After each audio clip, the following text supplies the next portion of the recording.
السلام عليكم ورحمة الله وبركاته.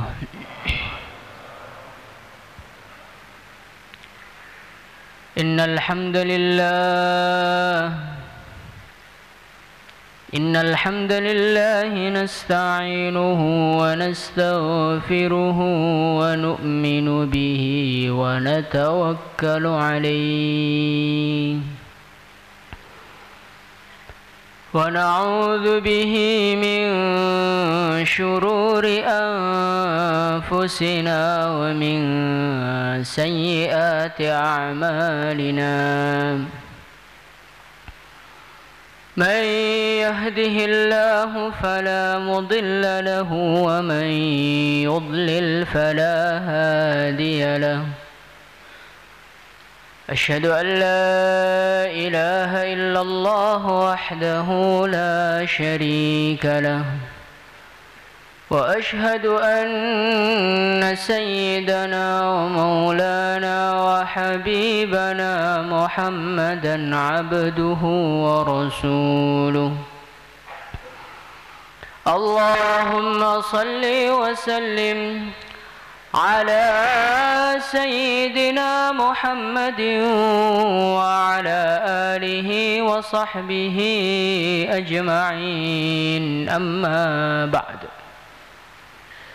قال تعالى في كتابه الكريم: والذين جاهدوا فينا لنهدينهم سبلنا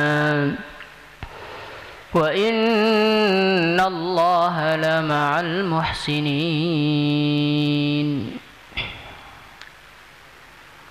Hadirin yang dimuliakan Allah Subhanahu wa taala. Pada hakikatnya semua manusia yang ada di dunia ini, mereka sedang mengadakan satu perjalanan. Perjalanan yang begitu panjang. Perjalanan yang tidak akan berakhir, perjalanan seorang manusia sebelum fariqun fil jannah wa fariqun fis sa'ir. Hadirin yang dimuliakan Allah Subhanahu wa taala. Perjalanan seorang manusia ini adalah perjalanan yang panjang. Ditambah lagi perjalanan seorang manusia ini adalah perjalanan yang penuh dengan rintangan. Perjalanan yang penuh dengan gangguan. Perjalanan yang penuh dengan ancaman. Yang mana ketika gangguan-gangguan itu berhasil mengganggu kita, godaan-godaan itu berhasil menggoda kita, maka apa yang terjadi? Yang terjadi kita akan celaka selama-lamanya. Hadirin yang dimuliakan Allah Subhanahu wa taala. Perjalanan seorang manusia ini perjalanan begitu jauh sekali. Maka persiapannya, bekalnya pun harus banyak. Kalau kita mau pergi ke Madiun umpamanya, maka kita tidak perlu bekal yang banyak. 10.000, 20.000 sudah cukup. Kalau kita ini mau pergi ke Jakarta, maka bekal yang diperlukan ya lebih banyak lagi. Kalau kita ini mau perjalanan ke Mekah umpamanya, Masya Allah, maka lebih rumit dan bekalnya lebih banyak lagi. Begitu juga hadirin yang dimuliakan Allah Subhanahu wa taala, kita ini akan mengadakan perjalanan yang begitu lama. Kita akan masuk di kubur kita, kita nanti akan dibangkitkan dari kubur kita, kita akan digiring ke mahsyar, kemudian kita akan dihisab oleh Allah. kita akan ditanya oleh Allah, kemudian kita akan melewati sirat. Kira-kira nek sangune namung ngisi kotak amal 1000 dugi swarga napa mboten? Kadang-kadang kita niki Masya Allah, nek kangge sangu akhirat 1000 rupiah sudah besar sekali. Tapi kalau untuk dunia 10 juta, 20 juta, 30 juta itu mudah, hadirin yang muliakan Allah SWT. Padahal hadirin yang muliakan Allah SWT, perjalanan kita yang sebenarnya, perjalanan yang sangat-sangat mengerikan, yang sangat-sangat memerlukan bekal, adalah perjalanan ke akhirat. Maka bagaimana kita ini di dunia jangan males amal. Insyaallah hadirin mulia. Karena orang tuh kalau berangkat ke akhirat itu nggak ada istilahnya orang itu kakian sangun mboten enten. Bahkan dalam satu hadis itu dikatakan, laisa yatahassaru ahlul jannah illa ala sa'atin marrat bihim wa lam yadhkurullah fiha. Orang-orang ahli surga, mereka ini tidak menyesali waktu-waktu mereka di dunia. Nggak ada yang mereka sesali, kecuali satu saja. Sa'atin, ada waktu 1 detik. 1 detik, Pak. Mereka lewatkan tinggal di dunia dalam keadaan tidak ingat kepada Allah. Itu yang tengah akhirat niku sangu sing kuwatah, cuman 1 detik dilewatkan tidak ingat kepada Allah, itu mereka sesali. Lagi tahun ini umur pun pinten, ada yang 50 tahun, 60 tahun. Kangge ndelok TV ini 10 tahun, Masya Allah. Ngobrol di warungnya berapa tahun, ngerokoknya berapa tahun, Masya Allah. Waktu kita banyak kita isi perkara-perkara yang tidak ada faedahnya. Maka niki ditobati insyaallah nggih. Hadirin muliakan Allah Subhanahu wa taala. Al-Imam Al-Ghazali rahimahullahu taala, beliau mengibaratkan seorang yang akan berangkat ke akhirat ini seperti seorang manusia, ada 3 orang. 3 orang tadi dikasih tahu, Pak, di depan itu ada gua, di dalamnya itu ada mutiara, di dalamnya itu ada intan, di dalamnya itu ada berlian. Sampeyan mundut sak senenge monggo. Tetapi kesempatan cuma 1 kali, nggak bisa diulang. Hadirin yang mulia, maka orang pertama ini nggak percaya. Masa gua kecil begini kok ada mutiaranya, ada berliannya? Nggak percaya saya. Maka dia masuk, duduk-duduk di situ, terus dia keluar.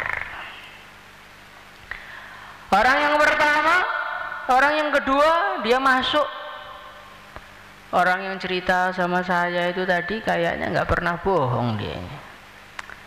Tapi kok saya ini agak-agak gimana, wis tak juga sak keneke lah. Maka batu-batu di situ yang kecil-kecil dimasukkan di dalam sakunya. Lah orang yang ketiga ini percaya 100%. Maka dia tuh masuk bawa karung, ya ada istoy. Setelah mereka bertiga keluar, dibuka, ternyata berlian betulan. Maka orang yang pertama tuh nyesal, getun, nangis terus. Masya Allah, ternyata itu berlian, kesempatan menjadi kaya di depan mata. Kok saya nggak ngambil nih, bagaimana? Nikulah tiang-tiang kafir, orang-orang kafir yang tidak percaya dengan janji Allah. Sholatlah pahalanya sekian, zakatlah pahalanya sekian. Mereka malah mengatakan, hayhata lima tu'adun. Oh betul, akhirat is beliau kabeh, jauh. In hiya illa hayatuna dunya, urip ya di dunia ini. Habis itu mati ya selesai. Akhirat apa tuh? Hadirin yang mulia, maka orang-orang ahli neraka nanti menyesalnya tidak karu-karuan. Dikatakan oleh sebagian ulama, siksanya neraka itu dengan penyesalan mereka itu lebih sakit penyesalan mereka. Apalagi orang-orang ahli neraka itu ketika masuk neraka mereka dikasih tahu, Kang, dulu itu kamu tuh dapat rumah jatah di surga. Allah sudah menyiapkan surga untuk engkau. Sak isine, sak widodari ini Allah sudah siapkan untuk engkau. Lah berhubung kamu nggak jadi masuk surga, ya akhirnya semuanya diwaris oleh ahli surga yang lain. Sedihnya kayak apa, Pak? Masya Allah. Kalau orang tuh nggak bagian, memang nggak ada jatahnya, itu nggak terlalu sakit. Ini nggak bagian, jatahnya sudah ada, cuman nggak mau ngambil, sakitnya kayak apa? Masya Allah. Maka dalam hadis itu diceritakan orang-orang ahli surga ini mereka mendapatkan dua jenis istri. Yang pertama adalah istri-istri asli istri mereka. Yang kedua istri warisannya orang kafir yang mereka nggak jadi masuk surga. Masya Allah. Hadirin muliakan Allah subhanahu wa ta'ala. Inilah orang kafir. Dia akan menyesal, dia akan menangis. Sampai dikatakan dalam hadis, saking derasnya tangisannya orang kafir, saking lamanya, sampai di kulitnya membekas aliran air mata. Dan orang-orang kafir itu di neraka itu dibesarkan oleh Allah, Pak. Maka diceritakan bekas aliran air matanya orang kafir itu dilewati perahu itu bisa. Penyesalannya orang yang nggak mau golek sangu cari bekal di dunia untuk persiapan akhirat. Hadirin muliakan Allah subhanahu wa ta'ala. Orang yang kedua itu siapa? Orang iman tapi malas amal. Sholat nggih, masbuk kerijen, kadang-kadang nggih mboten teng masjid. Bayan nggih hadir tapi kadang-kadang ngantuk. Ditaskil kadang-kadang budal nggur 3 dina. Ngeten niku, Pak. Jadi ngambil agama itu yang ringan-ringan. Kalau ada takaza agama ya ikut andil 1.000, 2.000 ya alhamdulillah daripada tidak. Itu seperti orang ngambil berlian yang kecil-kecil. Maka sampai akhir kaget setengah mati. Masya Allah, khurat 3 hari saya ini pahalanya seperti ini. Tahu begini pas malam Jumat tuh langsung 4 bulan itu. Nah, kaget ya tengah akhirat nggak tenten gunane, Pak. Makanya mumpung dereng tengah akhirat, nanti kalau tas ke 4 bulan berdiri semua, insyaallah. Nanti kalau kita ini berangkat 4 bulan, dakwahnya sungguh-sungguh, nanti kita akan terima kasih kepada orang-orang yang naskil kita. Mungkin di dunia itu yang naskil kita kuwi waleh, Pak, ndelok wajahmu. Tetapi orang yang membosankan itulah nanti yang kita akan terima kasih kepada mereka di akhirat. Hadirin muliakan Allah subhanahu wa ta'ala. Orang yang ketiga ini Masya Allah, dia ini sudah bawa karung, emasnya sudah penuh, berliannya sudah penuh, masih juga menyesal. Masya Allah, itu masih ada waktu sebelum tidur kok saya ngelamun nggak zikir. Coba kalau untuk zikir, wah widodari ini tambah itu. Maka hadirin yang mulia, di dunia ini pokoknya kalau kita ini kuat, kita amal sebanyak-banyaknya, insyaallah ya. Jangan kita ini ada istilah, saya baru kemarin kurut Pak, kok ditaksir lagi itu gimana? Kalau hari ini ada pembagian uang, 1 orang 100 juta, terus besoknya ada pembagian lagi, maka yang bagi ngasih kita lagi. Sampean tompono, sampean tolak. Pak, maaf saya nggak mau nerima, Pak. Kemarin baru dapat kok, masa dapat lagi? Oh, nggak ada, Pak. Nek urusan dunia paham, tapi nek urusan akhirat kadang-kadang ini kita rada mendo, Pak. Masya Allah. Maka hadirin muliakan Allah Subhanahu wa taala. Pokoknya siang kita, malam kita, sore kita, gerak-gerik kita, tidur kita, semuanya diniati ngawula menghamba kepada Allah, sehingga semuanya dihitung pahala oleh Allah. Insyaallah ya. Maka kita duduk diniati, kita berdiri diniati, kita nyangkul diniati. Pokoknya semua tingkah laku kita 24 jam jangan sampai ada yang tidak berpahala.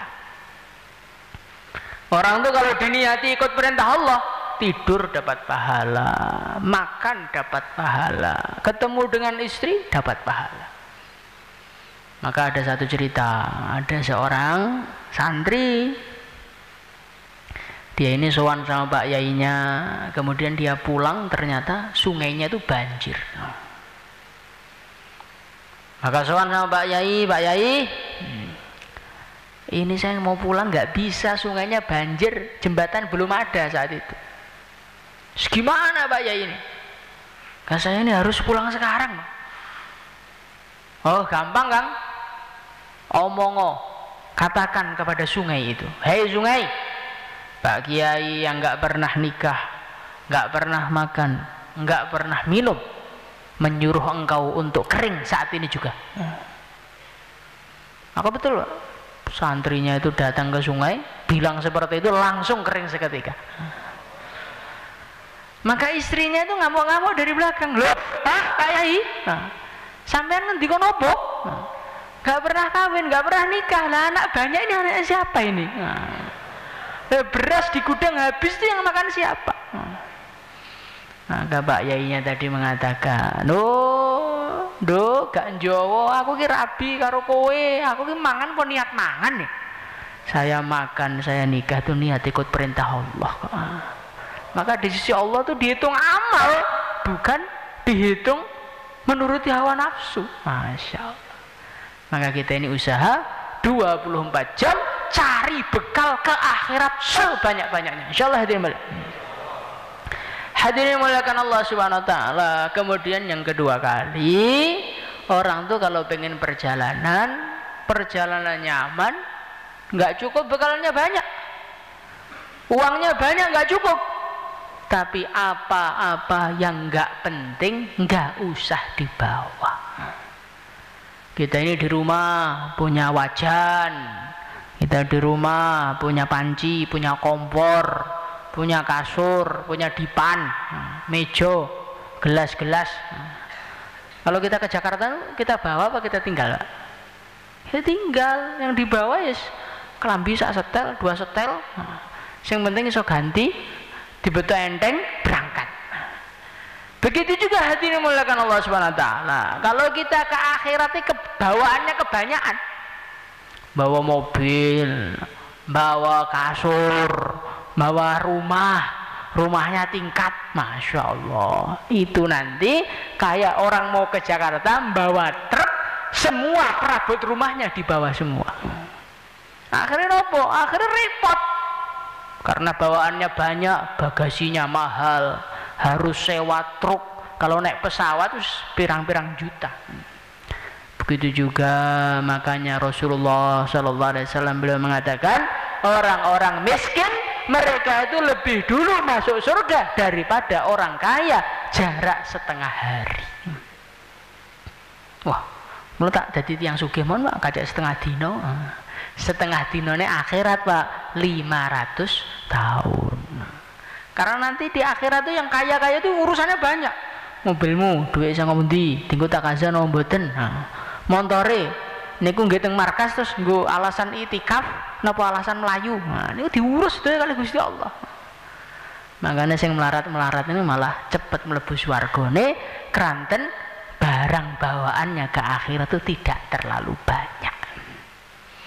Maka hadirin yang mulia, karolah kita di dunia ini punya harta, gunakan untuk agama. Insyaallah hadirin mulia.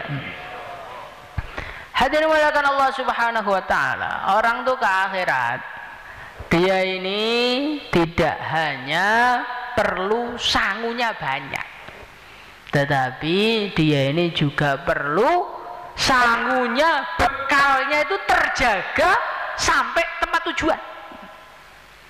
Kalau kita ini mau ke Mekah, bekalnya ini 100 juta, tapi sampai Jakarta dirampok orang, ya nggak dijaga uangnya atau hilang, ya kita nanti sampai Mekah nggak punya apa-apa. Begitu juga hadirin dimuliakan Allah Subhanahu wa taala, kita nanti mau ke akhirat, jangan sampai di dunia amalnya banyak, di akhirat ternyata hilang semua amalnya. Suatu ketika Rasulullah sallallahu alaihi wasallam beliau bersabda, "Atadruna mal muflis?" Hai sahabatku, apakah kalian tahu siapakah orang yang bangkrut itu? Maka para sahabat mengatakan, "Man la dinar wa la dirham ya Rasulullah." Orang yang bangkrut ini nggak punya duit, karena mungkin kena apa, nggak punya duit, bangkrut. Maka Rasulullah sallallahu alaihi wasallam beliau mengatakan, tidak, orang yang bangkrut itu orang yang pergi ke akhirat. Allah mayyati yaumal qiyamati bi siyamin wa salatin wa zakatin. Dia ini ke akhirat membawa pahala salat, pahala puasa, pahala zikir, pahala dakwah, pokoknya amalnya itu sak gunung. Tetapi dulu di dunia syatama hadza wa daraba hadza wa safaka dama hadza. Dulu di dunia akhlaknya itu enggak bagus, suka ngeremehkan orang, suka ganggu orang, suka gunjing orang, suka iri sama orang. Hadirin mulakan Allah Subhanahu wa taala, maka akhirnya orang-orang yang disakiti tadi datang semua kepada dia. Pak, sampean dulu pernah gunjing saya kan, nganggap saya sebagai karkun muntaber, mundur tanpa berita, karkun salju sejuk ditaskil gak anget blas. Rumangsamu aku terima kan, gak terima aku, ya ganjaranmu, pahalanya diberikan 1, datang lagi 2. Nah karena gibahnya itu di markas, akhirnya semua halakoh itu digibah. Maka 120 halakoh temboro semua minta pahala sama dia. Masya Allah, habis resik mboten turah babar bisa. Ya pahalanya sudah habis, masih ada orang datang lagi. Pak, dulu bapak pernah ngejek saya loh, bapak pernah bilang saya ini kurus, kering, garing kayak layangan. Kalau gak terima kalau nyuwun ganjarane. Waduh, pahala saya udah habis sih, gimana? Ya sudah, bawakan aja dosa saya. Niku tadi tiang niku nek pengen ganjarane utuh, terus pundi akhlake didandosi. Insyaallah hadirin. Karena amal itu seperti apapun banyaknya, kalau akhlak kita ini buruk, maka kita ini tidak akan bisa menikmati hasil amal kita. Seorang ulama beliau mengatakan, amal akhlak itu seperti wadah, amal-amal yang lain itu seperti air. Nah kalau wadahnya itu wadah bocor, diisi air 1 tangki pun ya habis. Begitu juga kalau kita ini hatinya ini kotor, di dalam hati kita ada iri, di dalam hati kita ada dengki, di dalam hati kita ini ada sombong, di dalam hati kita ini ada rasa ingin menghancurkan umat Islam, ingin menghinakan, hadirin yang mulia, itu nanti akan menjadikan amal kita ini hangus semuanya. Mengkotus pundi urip niku sifat-sifat hati sing elek niku gua isto. Insyaallah hadirin mulia. Jangan kita ini iri. Kadang-kadang kita ini melihat halakoh sebelah maju, taskilannya banyak di markas, jadi halakoh percontohan, itu hati kita kebakar. Biyen taskilanku halakohku malah mati, kono malah maju. Akhirnya dalam hati ada iri, berharap bagaimana halakohnya itu cepat ambruk sama dengan halakoh dia. Ya hadirin mulakan Allah Subhanahu wa taala, ini bahaya ini. Rasulullah sallallahu alaihi wasallam beliau bersabda, "Iyyakum wal hasada fa innal hasada ya'kulul hasanat kama ta'kulun narul hatab." Jauhilah atas kalian sifat iri, kata Nabi, karena sesungguhnya iri dengki itu adalah perkara yang memakan kebaikan-kebaikan kita, sebagaimana api memakan kayu bakar.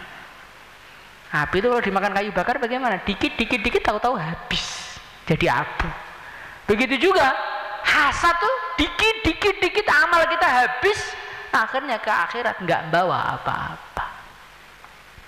Monggo dos pundi kita niku urip ampun enten rasa iri dumateng sederek muslimipun. Insyaallah ya. Nah, ini bahaya ini. Apalagi ini para wanita itu kadang-kadang itu zaman sekarang enggak, wanita laki-laki sama. Senengane niku iri. Tonggone gadah motor dirasani. Gak kerja satu ke motor dituyul piye. Hati mulakan Allah Subhanahu wa taala. Ini termasuk iri, bahaya. Nah, bagaimana supaya kita biar enggak iri, supaya kita ini akhlak kita baik? Rasakan di dalam hati, rezeki itu dari siapa? Allah. Yang membagi itu siapa? Allah. Kalau kita ini iri, kita ini enggak terima saudara muslim kita diberi rezeki oleh Allah, artinya kita ini enggak terima dengan pembagian Allah. Dan sing gadah dunya nu Gusti Allah, sing sugih Gusti Allah, yang andum nggih Gusti Allah, kok kita enggak terima kepada Gusti Allah itu bagaimana? Maka orang tuh iri itu kalau mikir betul-betul manusia yang kurang ajar kepada Tuhan. Seakan-akan kita ini mengatakan, ya Allah, engkau ini kok bagi seperti itu enggak pas itu ya Allah. Yang lebih layak dibagi itu saya itu orang lama ya Allah, dakwahnya lebih lama, maka halakonya yang hidup seharusnya halako saya, bukan halakonya dia.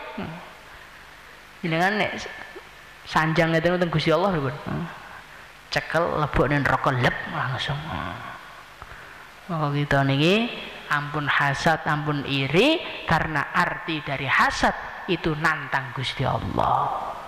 Merkara pembagiane Gusti Allah, mboten nantang Gusti Allah, merkara pembagiane Gusti Allah. Lah merkara kok merkara Gusti Allah, kira-kira selamat apa mboten? Maka kita ini jangan iri, insyaallah hadirin mulia. Iri kita tinggalkan, sombong kita tinggalkan, semua akhlak-akhlak yang buruk ini harus kita bersihkan. Kita akhlak yang baik kepada manusia supaya amal kita ini utuh, insyaallah hadirin mulia. Lah orang itu kalau amalnya sedikit, walaupun amalnya sedikit, tapi akhlaknya baik, masya Allah, di akhirat nanti Pak, itu diceritakan di kitab-kitabnya para ulama.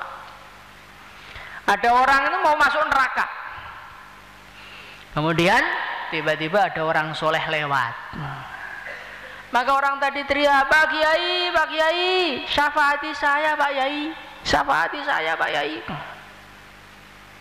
Loh, sapa kang kowe kang? Kok nyeluk-nyeluk aku? Niku anu lho, kula sing riyen nate, saya adalah orang yang dulu pernah ngambilkan minum engkau. Oh, masya Allah, ya, langsung ditarik, nggak jadi masuk neraka. Jadi orang tuh walaupun amalnya julek, nggak karu-karuan, sudah neraka, tapi kalau dia itu pernah khidmat kepada umat, pernah berakhlak baik kepada orang muslim, masya Allah, ini oleh Allah akan dijadikan alasan dia keluar dari neraka Allah Subhanahu wa taala. Maka akhlaknya penting napa mboten? Penting. Lah niki lah sing kadang-kadang tiyang niku mboten krasa. Perasaane salate mun kathah, perasaane posone mun kathah, tetapi tutuke mboten saged direm. Ngrasani kono, ngrasani kene. Tua mbah malih alasane niku pinter. Ini karkuzari supaya risau umat, masya Allah. Maksiat kok dijenengi agama niku pripun dadene? Monggo kita niki terus pundi akhlake didandani. Insyaallah hadirin mulia. Hadirin muliakan Allah Subhanahu wa taala. Orang tuh kalau mau pergi ke akhirat bekal banyak belum cukup, bawaan sedikit belum cukup. Kemudian dijaga amalnya belum cukup. Yang keempat, orang tuh perjalanan kalau pengen sampai tujuan dengan nikmat, bekal yang dia bawa itu laku di tempat tujuan. Hadirin mulakan Allah Subhanahu wa taala, kita ini mau berangkat ke Mekah. Sangune niku duit rupiah tahun 1945. Nah, teng Indonesia payu niku barang antik. Nah, tapi kalau kita bawa ke Mekah, walaupun uangnya satu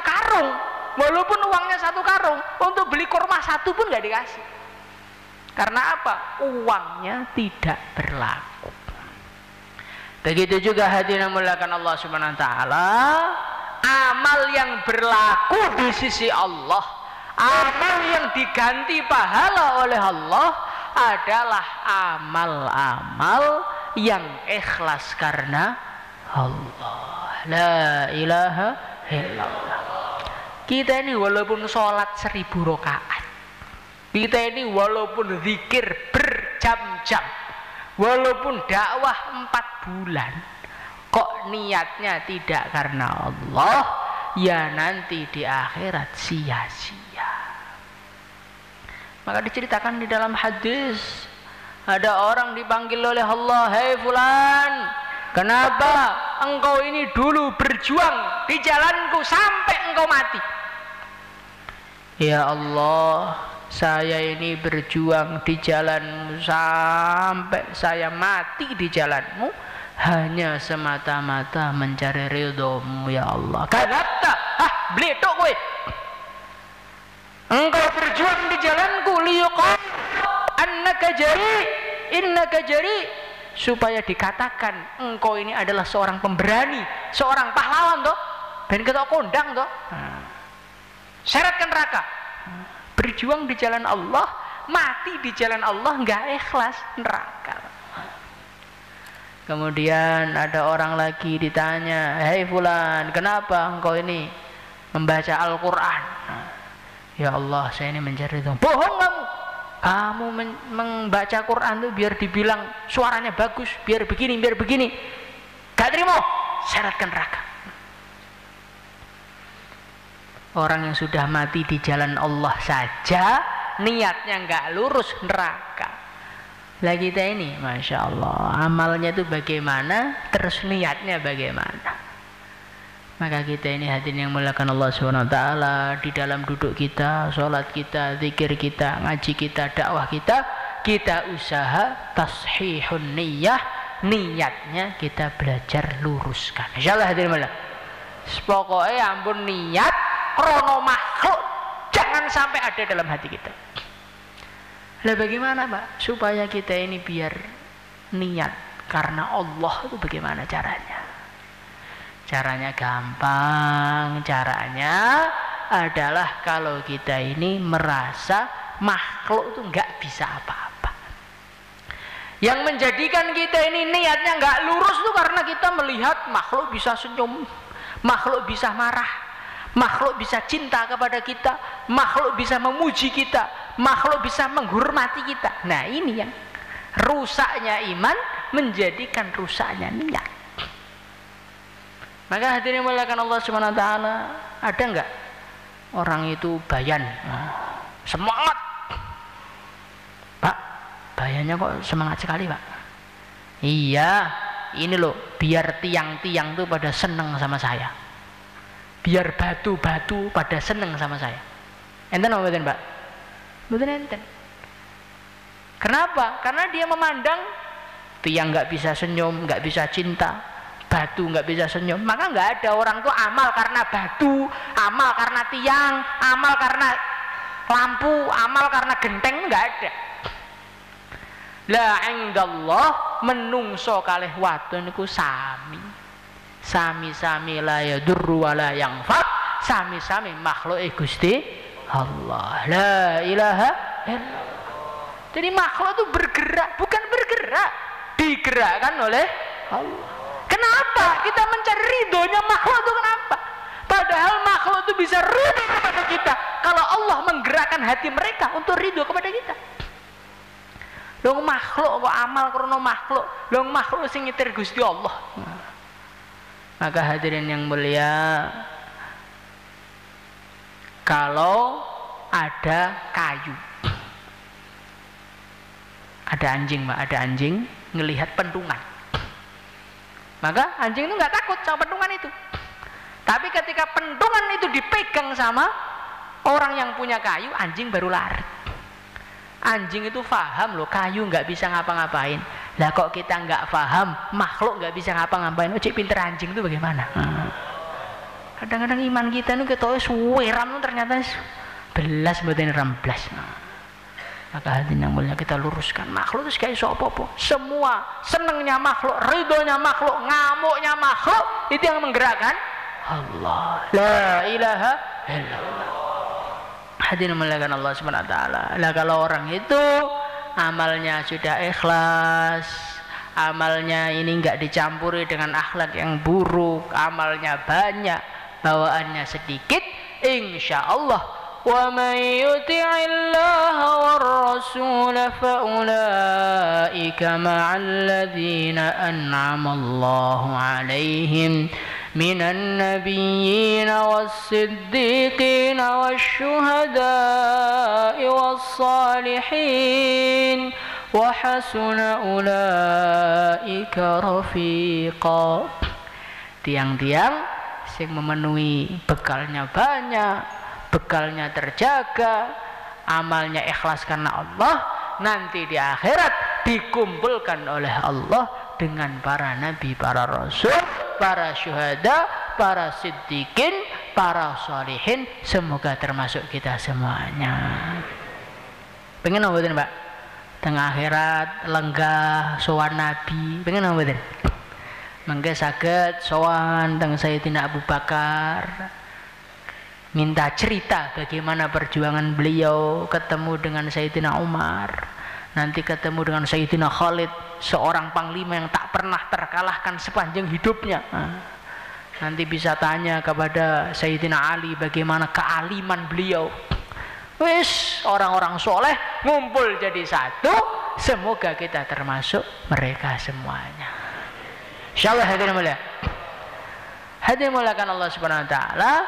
Lah ini akan bisa jadi kenyataan kalau kita tidak menunda-nunda untuk mewujudkan hal ini. Perkara niku nek namung dadi angen-angen, nggih mboten dadi napa-napa. Ada seorang, dia ini Masya Allah, setiap hari diceritakan rumah dia itu adalah tempat persinggahannya orang-orang soleh mau pergi haji. Maka setiap ada orang soleh mau pergi haji, Pak doakan saya biar punya anak yang soleh. Oh iya. Suatu ketika ada yang mampir di situ nih, orang yang doanya ini nggak pernah diterima oleh Allah, nggak diterima, makbul terus. Kemudian akhirnya Pak Yai tadi dimintai doa biar saya punya anak yang soleh. Oh nggih, insyaallah. Nah, mulai kaji, Pak Yainya tadi dengan semangat karena yakin doanya mesti makbul. Kang, endi anakmu Kang? Dereng gadah Pak Yai. Loh, dongaku iki makbul terus lho Kang. Ya kowe tak dongane gak makbul, ceritane piye? Iki mesti ana sing salah iki. Wis dibojo burung. Dereng Pak Yai, oh alah dongane sampai kiamat mboten enten anake. Lah kita ini kadang-kadang ngeten niku, Pak. Pengen kumpul Sayyidina Abu Bakar, kumpul Sayyidina Umar. Mau teng akhirat pengen teng swarga kalih widodari. Pengen tok tapi ditaskil mboten ngadeg. Niki tunggale tiyang pengen di anak tapi mboten purun rabi. Nah sakniki jenengan pengen apa mboten? Nah nek pengen sakniki monggo jumeneng daftarkan nama 4 bulan. Monggo. Nah monggo nih, menang toh. Masyaallah. Nek mboten wani jumeneng nih berarti kados tiyang pengen anak mboten purun rabi nih, Pak. Masyaallah. Monggo. Belajar memperjuangkan agama biar bekal kita ke akhirat itu banyak. Insyaallah sedaya hadirin mulia. Hadirin mulakan Allah Subhanahu wa taala, ini saja yang bisa saya sampaikan, ada kurangnya mohon dimaafkan. Assalamualaikum warahmatullahi wabarakatuh.